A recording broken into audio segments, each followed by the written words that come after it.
Welcome to all. My name is Badr Jafar, and as a founder of the Pearl Initiative, I'd like to thank you for joining this special session of the Pearl Initiative's webinar series focused on philanthropy's response to the COVID-19 pandemic. This seven-part series is co-hosted by the Pearl Initiative and the Philanthropy Network, and generously supported by the Bill and Melinda Gates Foundation, to whom we are all grateful. Today, the world is facing another once-in-a-lifetime socioeconomic shock. The pandemic has revealed the unexpected fragility of many of our global systems, including those related to healthcare, food supply, and the provision of emergency public assistance.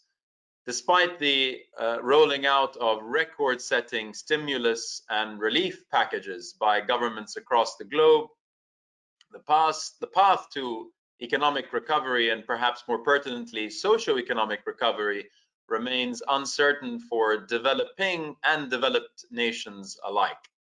Here in our own region, the economies of the Gulf have also taken a significant hit, both from the impact of the health crisis as well as from the decline in oil prices, with most Gulf economies expected fiscal deficits of up to 10% of GDP this year. However, hidden amongst all of this uncertainty lies a historic opportunity to not only regain what was lost, but strive to build a more robust social and economic foundation that supports a more equitable, inclusive, and resilient future for all. And a key reason that we've gathered here online today is to take part in fleshing out this opportunity. And none of us can afford to remain on the sidelines. Governments, businesses, social sector organizations, philanthropists, and members of society all have a role to play in building back better and smarter. This is also why the Pearl Initiative is part of this effort. For the last 10 years, the Pearl Initiative has worked with the business community across multiple programs to drive a culture of improved corporate governance in the Gulf region, because it makes business sense. The nonprofit organization has also spearheaded efforts to boost impact of the philanthropic community through better governance, with its flagship Governance in Philanthropy program, launched over 3 years ago with the assistance of the Gates Foundation. And as businesses and other institutions across the region reimagine their own individual roles in this quest to build back better, governance is a common thread that ties these efforts together, and is what the fabric of the foundations we are rebuilding on needs to be made from. Let's not forget the G for governance in ESG, which in many ways traverses the E, environmental, and the S, social factors, and could make the real difference in enabling and empowering businesses and philanthropic institutions alike to build resilience, generate equitable opportunities, and be the future that we want to see in our world. With this firmly in mind, I'm delighted to welcome Dr. Lawrence Summers to share his deep expertise and always insightful perspectives on what we all hope will be a robust recovery from the effects of this pandemic and the broader opportunity that I just mentioned. Larry Summers is currently the Charles W. Eliot University Professor at Harvard University. Dr. Summers has served in a series of senior policy positions, including as the US 71st Secretary of the Treasury under President Clinton, the Director of the US National Economic Council under President Obama, the Chief Economist at the World Bank, and of course the President of Harvard University. Great to have you with us, Dr. Summers.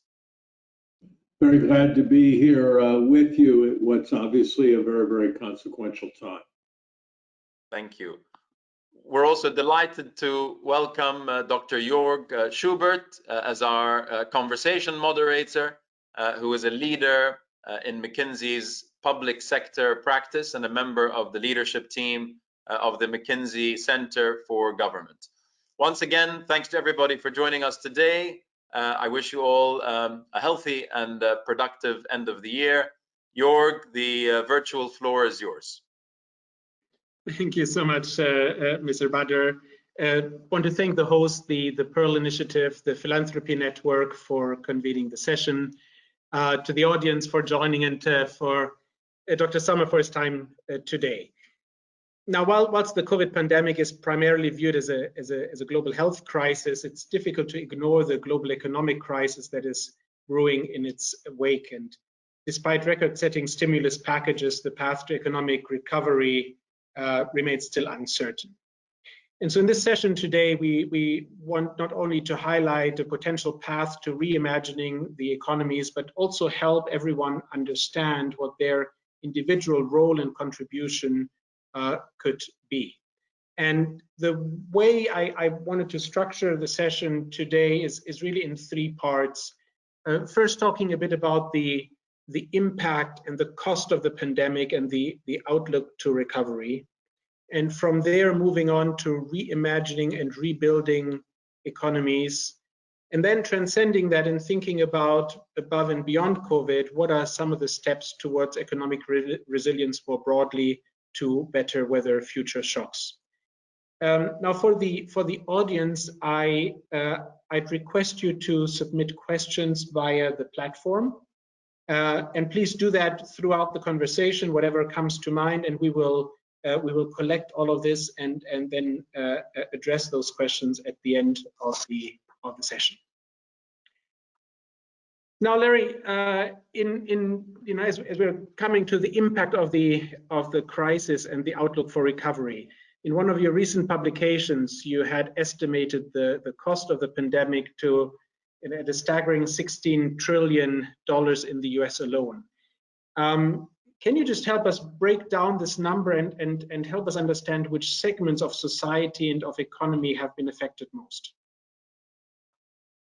I think there are a number of different costs.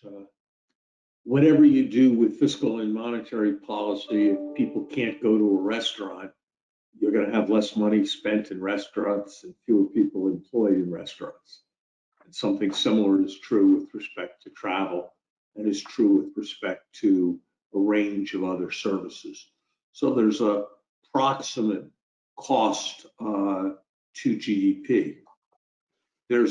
That's about half of the $16 trillion. There's, in the way economists think about these things, we all pay more to be safe. We pay for preventive health tests. People who have to take dangerous jobs are compensated extra. And so while it doesn't make any sense to say what my life is worth, people make choices all the time in which they take an extra 1 in 10,000 risk and are compensated for that. And so in that way, one can place a value on the extra risks. That is a substantial cost as well as of COVID. There's now considerable evidence that for every 1,000 55-year-olds who get COVID, there will be perhaps 150 to 200 who will end up in a hospital. And of that 100 or 200 who end up in a hospital, 40 or 50 will end up with some substantial sequelae, perhaps neurological sequelae, perhaps shortness of breath on an ongoing basis. I like to think of it as a rough approximation that 40 or 50 of that 1,000 people will be turned into 2-pack-a-day smokers by virtue of having had the disease. And there is quite clearly very substantial increases in stress and anxiety in our populations. Some of it is people who married their spouses for better or for worse, but not for lunch. Some of it is people who are finding it very difficult to maintain their careers and also provide their children with the kind of environment they want their children to have when their children are unable to go to school. Some of it is the children themselves who miss out on what's a central feature of child development, interaction with peers. So there are a wide variety of costs in the United States and in other places. My estimate of $16 trillion for the United States is now several months old. I think relative to what appeared to be the case when we made that estimate, there are two big changes. One is that COVID has accelerated substantially more rapidly than we would have guessed. And the other is that vaccines have come on more rapidly than we would have expected. So I suspect that that $16 trillion estimate for the United States is probably not that far off from an estimate that I would make today. I think if one had to do the calculation for the world, it'd be roughly appropriate to multiply by 4 or multiply by 5. So we are looking at a number in the high tens of trillions of dollars, which is an immense cost. I think that unfortunately, this cost is likely to be borne disproportionately by those who are disadvantaged. They are less likely to be able to insulate themselves in the way that many people on this call are able to insulate themselves. Economic necessity drives them to greater risk taking. The sectors that have been hit hardest, service sectors, are disproportionate employers of relatively low wage workers.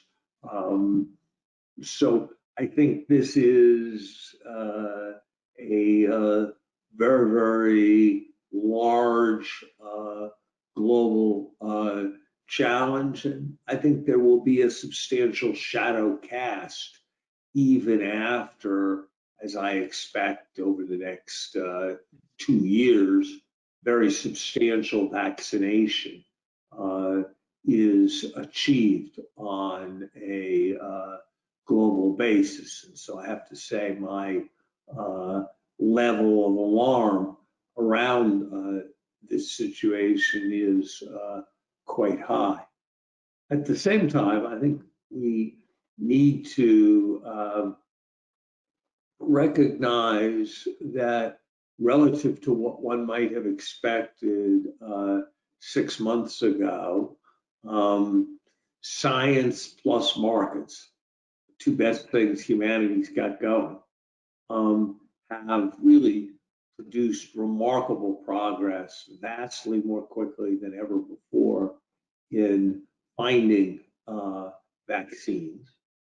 And that I am, if you'll permit me a political observation, I am inclined to think that American leadership will be more global in its orientation and less harsh in its perspective than I might have feared some time ago.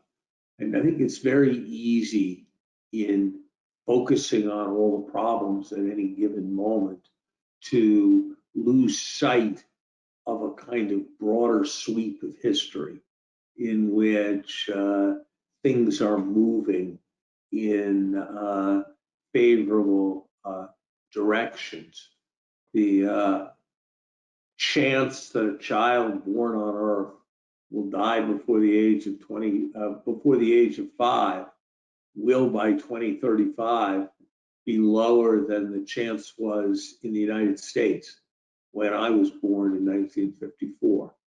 That is an immense achievement, and it goes along with other kinds of parallel achievements in life expectancy, in mortality, that I think deserve very substantial attention. Yeah.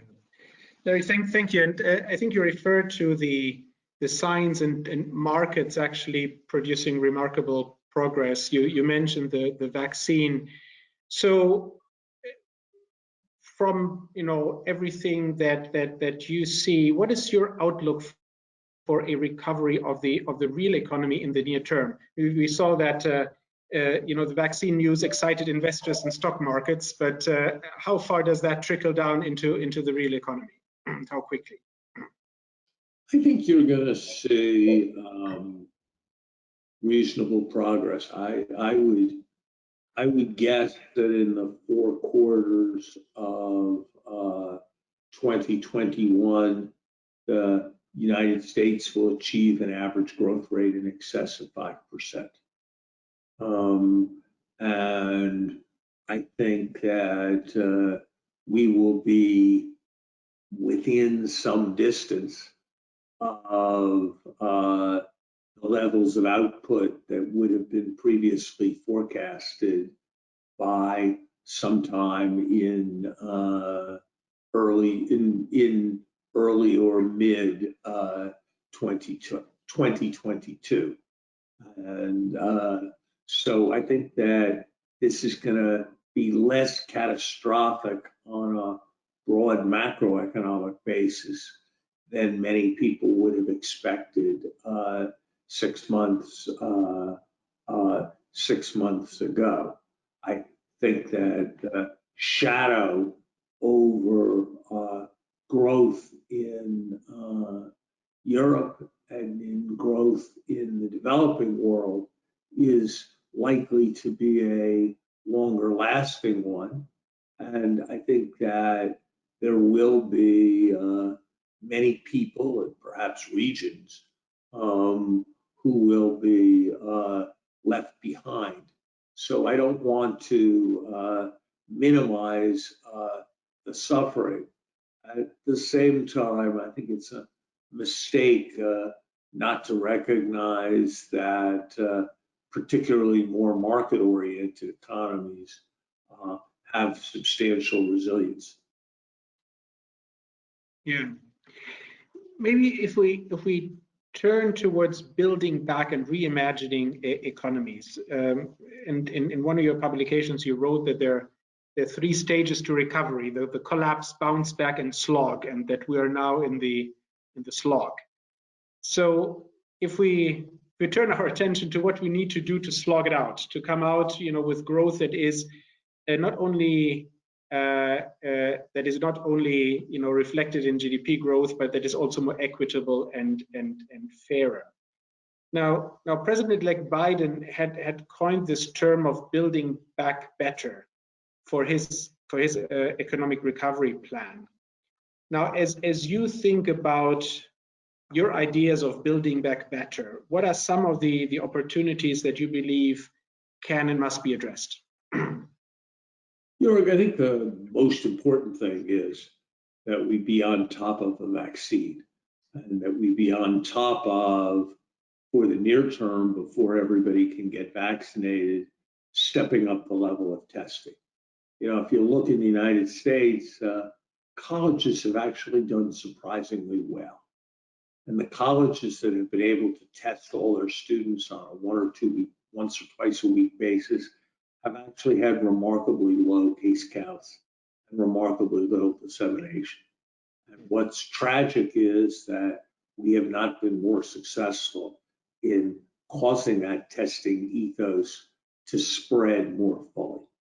And I think we've made a kind of classic error of letting the enemy be the best of the good, being the best be the enemy of the good. And if we had some kind of test, even a test that had some error rate, it became habitual that before people met each other, they asked whether they had been tested. And people worked at getting tests. And it became more of an expectation that people would get themselves tested normally. I think we could have contained the spread much more effectively than we have. And I think we can still over the next few months. I'm cautiously optimistic, but I have to say only cautiously optimistic that we are going to be able in the United States to disseminate people over the next, to vaccinate people over the next 6 months. Getting that done as rapidly as possible seems to me to be a matter of exceptional importance, and we'll see what we will see what happens.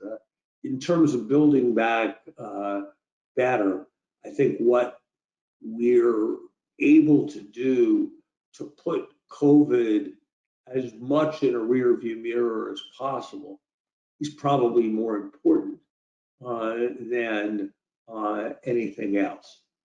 But I think this does point up important inequities in our society in terms of access to health care. And certainly if one looks at America's infrastructure broadly defined, it doesn't go with what you would hope for in what thinks of itself as the greatest economy in the world.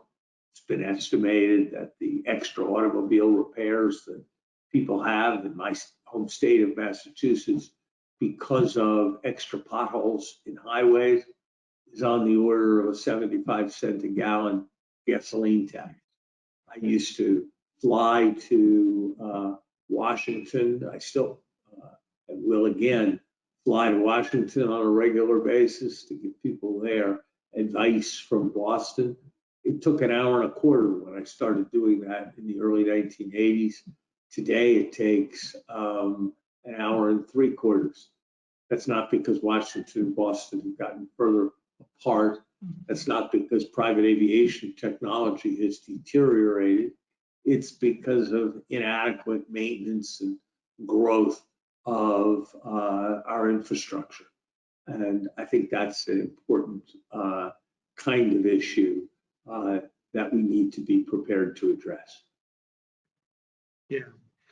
Now, if we maybe just open the aperture and look outside of the U.S., you had also in the context of the COVID crisis looked at East Asia and made the observation that there may be a hinge in history that would signal the change of America's role in the world.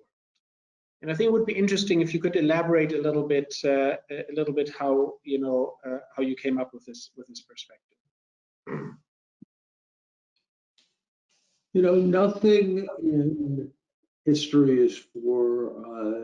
is forever, and I think one has to be struck by the relative success of Asian economies in managing their way through COVID relative to the success that the American and European economies have had. It might well be that there's certainly very substantial grounds for concern about what has taken place in China and what took place in China at the early stages of COVID. I think that's a very real issue.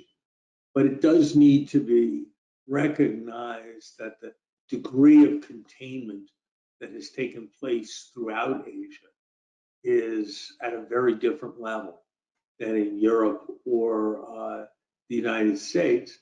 And that comes after a sizable period when growth in Asia has been more rapid than growth in the United States or growth in Europe. I think all of this is suggesting some shift in the center of the global economy, the center, if you like, of global energy towards the the Asian region. And I'm not sure we've all thought about fully the consequences of that. My Harvard colleague, Graham Allison, has written about the Thucydides trap, the idea going back to Sparta and Athens, that rising powers alongside existing powers often are situations that set the stage for conflict. What happened in Europe in the very first part of the 20th century with Germany and the United Kingdom is a classic kind of example. And so I think the question of how we will relate to Asia, how we will relate to a world in which the United States is probably not going to be able to have the kind of dominance that it has traditionally had, is going to be a very large issue for us going forward. Thank you. I think earlier you had mentioned that, you know, with the new U.S. administration, there's probably more of an inclination for global cooperation and you know, to reach out to other countries. Now, as we are seeing this shift, and as you are, you know, as you said, we have you know, some great examples in Asia of countries that are coping, you know, with the situation possibly better than the West. What could you know, what could areas of coordination or collaboration between nations look like, and how could potentially the US and the West reach out for some coordinated global response? Well, I think it will vary from issue to issue. I think we clearly are going to need to put in place some greater superstructure to ensure that we are monitoring the flow of viruses and bacteria, so that the next time a pandemic comes along, the world will be in a stronger place to respond. I think the immense challenge going forward is going to be the challenge of climate change, which in some ways will be existential for our planet. And I think it will be important to find bases for global agreements. It's important that nations pledge to contain their emissions over time. It's also important that there be monitoring of whether they keep those pledges. And it's also important that there be some way of putting pressure on them to actually keep those pledges. I think on the one hand, one can be rather encouraged by the degree of technological progress with respect to new technologies that are being constructed with respect to climate change. I think on the other hand, one has to be rather discouraged about the number of coal-fired power plants that are still being built around the world. So I think that there's immense scope for trying to drive energy transformation. My own view is that the social return to technologies that would take carbon out of the air are substantially greater than the private return. And I'm not sure we are investing sufficiently in developing those technologies. And it seems to me that for philanthropists, that kind of research is immensely in the global interest.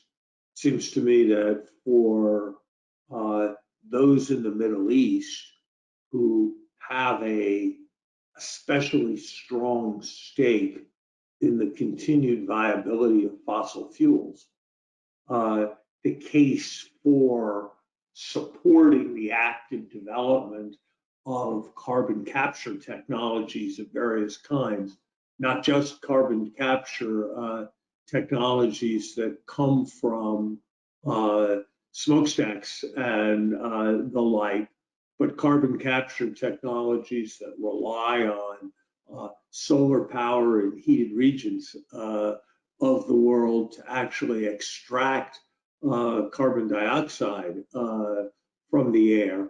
All of that seems to me to be areas of immense potential, and I think there's very little risk that the world is going to overinvest in those things, and substantial risk because of all kinds of market failures that the world is going to underinvest in. Yeah. Now, it's interesting. You mentioned NGOs, and you're mentioning the region here. We have many participants in the audience today that are either business leader or work for NGOs or in the social sector. Now specifically, how could they contribute?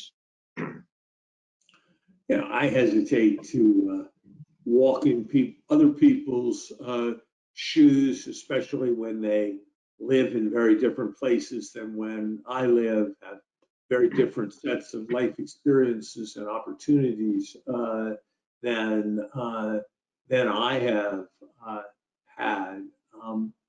I heard Bill Gates some time ago talk about climate change issues, and he expressed the view which has stayed with me.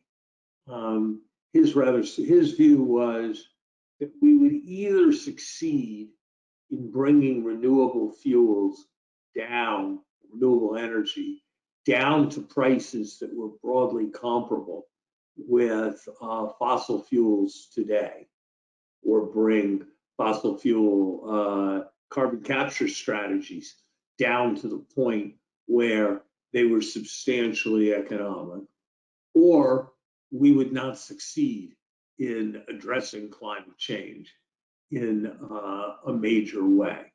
That the prospect that we would actually be willing to rely on fossil fuels and just use them much more efficiently because of much higher prices of fossil fuels were actually quite remote in a broad political sense. And I think that feels right.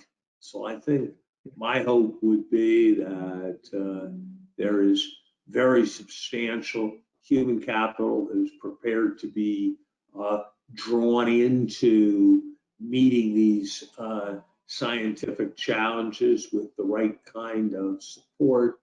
There are a range of high risk, but also high return ventures in which it would be very valuable to invest.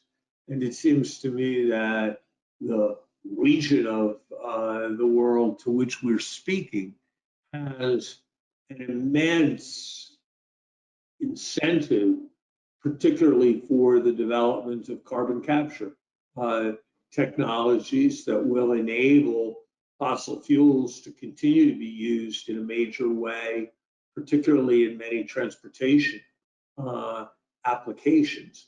And so I would hope that people would think about how, within the rubric of their private sector activities, within the rubric of their philanthropic activities, they could join in that effort.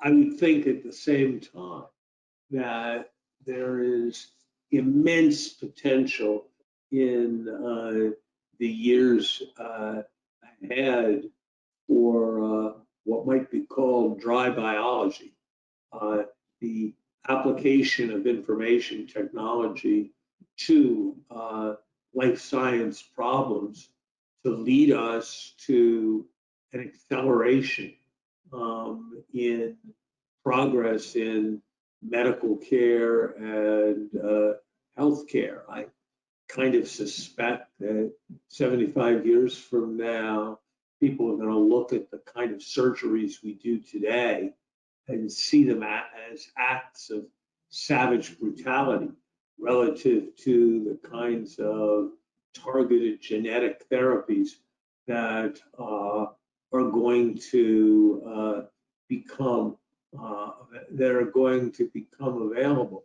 So my own view, and perhaps this is a view that comes from having spent a lifetime in a university, is that the world underinvests in the creation of new knowledge and underinvests in the development of talents that will produce that new knowledge. And it seems to me that if you look at things not on a daily or monthly or yearly basis, but you look at how the world is different today than it was in 1970,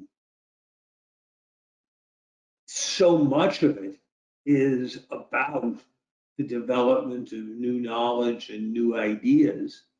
And the likelihood is that so small a fraction of the potential geniuses in the world are really able to deploy their genius. So I think that with the capacity that the internet has, with the capacity that a world where there are going to be more smartphones than there are adults within a year or two, that is something we should be thinking about in a very serious way. So I think this is a great transition as you talk about knowledge creation and the investment in knowledge. Can we talk a bit about the role of education and the education system in reimagining a fairer and a green future economy?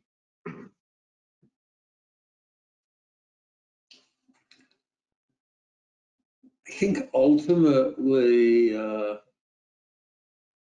the most important kind of capital is human capital. And the most important investments we make will be investments in people. And that ranges across a wide range of areas. It ranges from preventing the literal stunting of hundreds of millions of people who don't get adequate nutrition and don't get adequate micronutrients, particularly in Africa, but also in parts of South Asia. It ranges from that to our problems in finding the individuals who have that extraordinary 1 in a million aptitude to create works of beauty and works of art that change how people think, to creating new mathematical and scientific conceptualizations that change the world. And I'm always disappointed when I see what's written or what's done in the philanthropic sector, that more of it is not directed at developing genius and ideas. You know, I tried in a small way during my time as president of Harvard. We established the principle that any student who could come to Harvard with a family income below what was then $60,000, what would today be closer to $100,000, didn't have to pay anything at all. As a way both of promoting opportunity and maximizing a talent, maximizing a talent pool. And I can't help but wonder whether we don't need to think about that, but not at the scale of a single institution with people coming to its campus, but the kind of materials and stimulation that is available to millions of people around the world. I think that's something that is now possible with what is possible on an iPad or on a telephone. So I think there's an opportunity in this moment to reimagine the educational experience. But I think it's going to take immense investment, and it's going to take immense creativity. You know, if you study the history of video or film, the original idea for movies was that you'd put a camera in the back of a theater, and that would be a movie. And over time, people realized that that was really not a very good idea, and that you could produce things that were vastly different, not better, but vastly different, could reach a vastly different scale than simply by putting a camera at the back of a theater. Well, I don't think we fully had that revolution with respect to education. And so I think that's what we're going to need in the years ahead. I think the challenge is going to be, is that going to come from the universities? Is that going to come from the Googles? Is that going to come from some combination of them? But it seems to me in this region, which is now in a position to invest in a way it would not have been 25 or 30 years ago, but doesn't have the kind of incumbent institutions that are represented by Oxford or Cambridge or Yale or Harvard.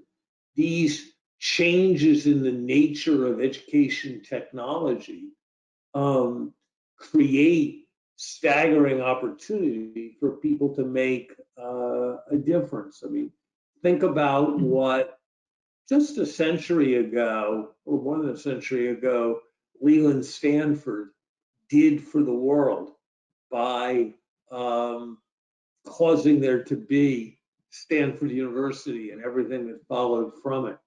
I think those kinds of opportunities are going to be available to philanthropists in the years ahead. Yeah. No, thank you, Larry. I think that resonates a lot. Now, you talked a lot about the exceptional talent, but maybe if we double click a little bit on maybe even a much broader challenge that is now being posed by the adoption of automation, right, which has accelerated and surged as a result of the pandemic. And that means that a significant portion of the workforce, will need to be retrained in jobs that are unlikely to be similar to the jobs, that they had before. And so how do you envisage a reskilling system that works at that scale, and how would universities or training institutions need to change or adopt in their operating model to make this work?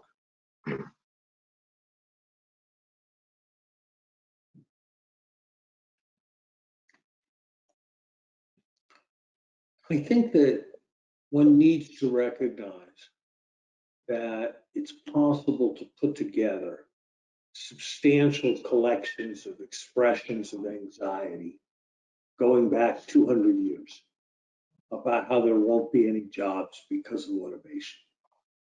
And that this is a much less new idea than is often believed. When I started my career, it was not possible to be a young professor of economics without having a secretary, because no young professor of economics could type their own paper. And certainly they could not type their own paper if there were equations included in their paper. And if you wanted to write a letter of reference for a student, it was necessary to engage in a whole set of rituals with carbon paper. All of that has gone away, and the world has adapted. So I think it's very, very difficult to, with confidence, make predictions about make predictions about anything to do with automation. I think that's a very difficult kind of prediction to make. My sense is that there will be large numbers of opportunities created to fill niches that were not previously envisioned. But we are going to have to think about providing people with opportunities to develop and train, not just at the early part of their life, but through their life, as the nature of jobs change. But I think it is better to see this more as opportunity than as threat. And I would hope that we could take more of that kind of perspective as we look forward. But it is, I think, going to take the recognition that a smaller fraction of what needs to be done is going to be activities that are going to be supported by traditional business models. There's immense amounts of work to be done. There's children who need to be worked with. There are aged people who need to be supported.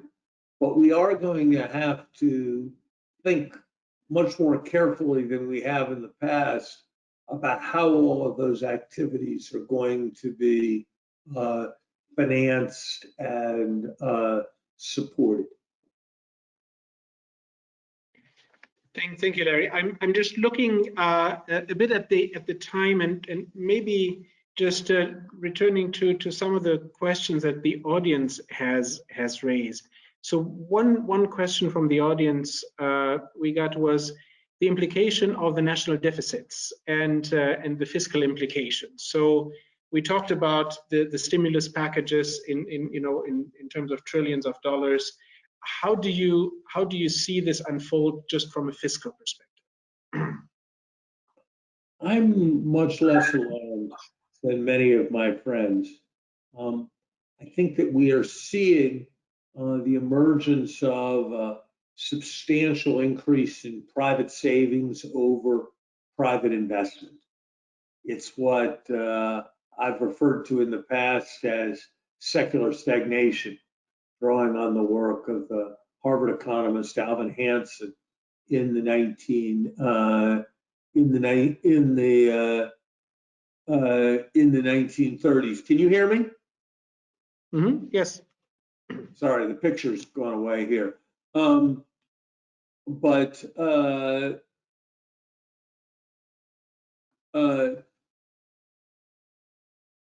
if the Alvin Hansen referred to as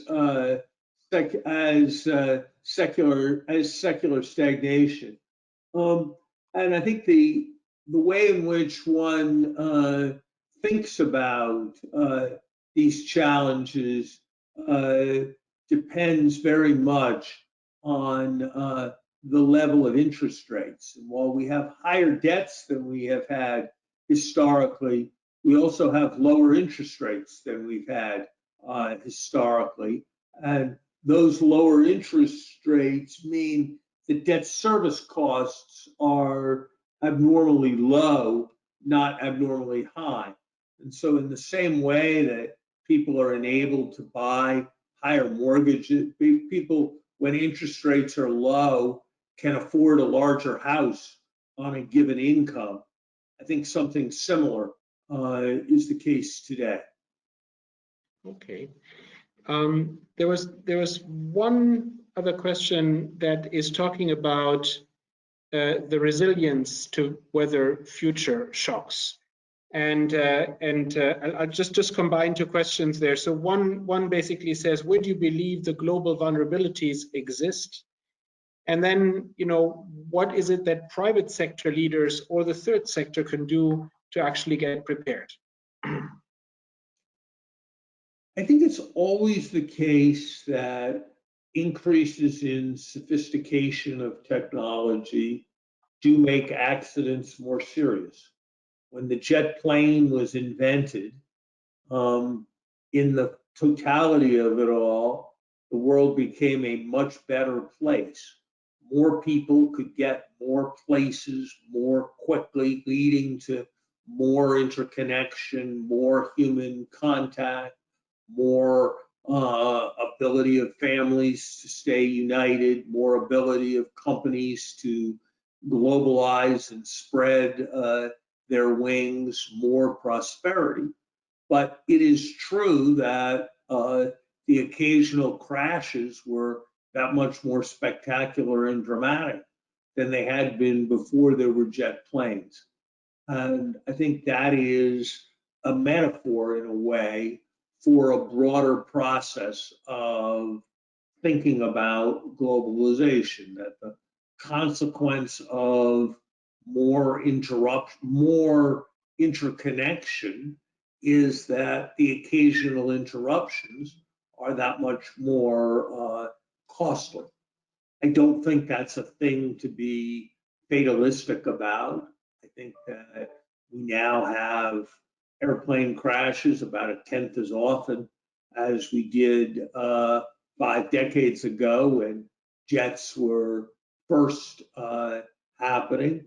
And I think we need to be thinking about resilience, whether it's with respect to pandemic, whether it's with respect to supply chains. And I think that all businesses, I do an exercise in every company that I'm associated with where I insist that they do a pre-mortem.